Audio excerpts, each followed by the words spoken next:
Okay, hello everyone. I have a quiet moment and I just wanted to talk about something that's been on my mind. I spoke recently to a group of volunteers at a marriage tribunal in a diocese that is not my own diocese, but a very good marriage tribunal. And anyone who knows me knows that I have thoughts about the annulment process in America. We are 6% of the Catholics in the world, and America has about 60% of the annulments granted.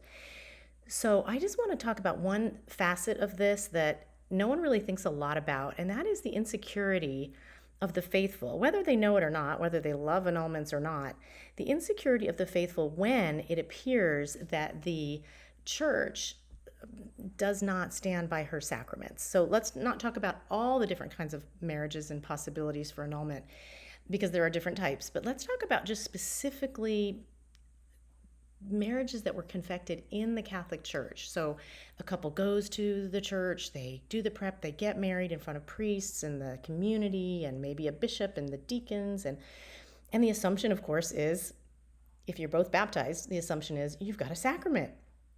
So the church is all about confecting sacraments. But if we get to a point where the church appears to, every time a sacrament is challenged, appears to say, well, yeah, maybe that wasn't a sacrament. Yeah, it wasn't a sacrament. If that appearance is prevalent, it does a number on the faith of the people. It does a number on their spiritual life, their psychology, the insecurity of it all. So we have to think about more than just, hey, everybody needs mercy and healing and moving on. And what does it look like and what does it feel like, even subconsciously, when the church does not appear to stand by her sacraments?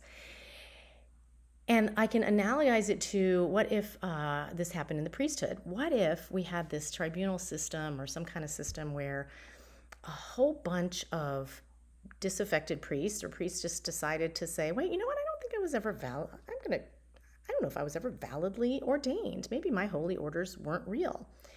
And let's say there was a tribunal process which was accessed a lot.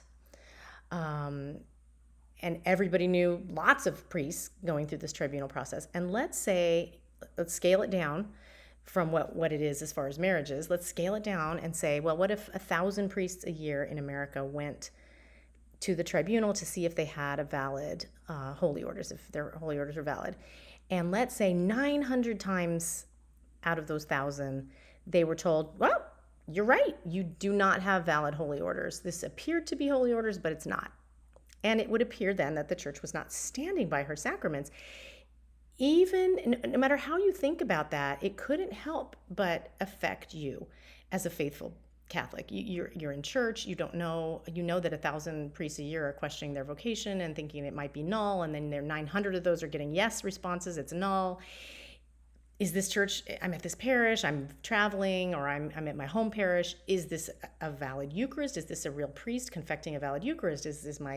Were any of my absolutions in confession, were any of those valid?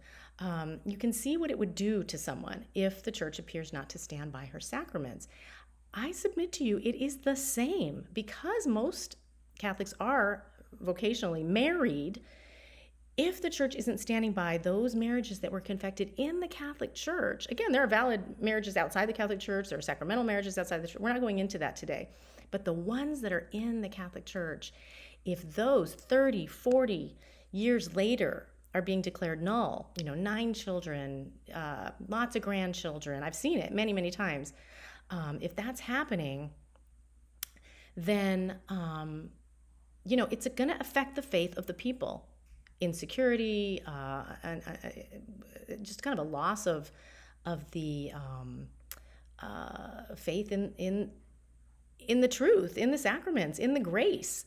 And so we really have to think about what are we doing? Let's think about the psychology of what we're doing here in America. And the previous 2 popes, JP2 and Benedict, were very, very worried about the proliferation of annulments here in America. So that's all.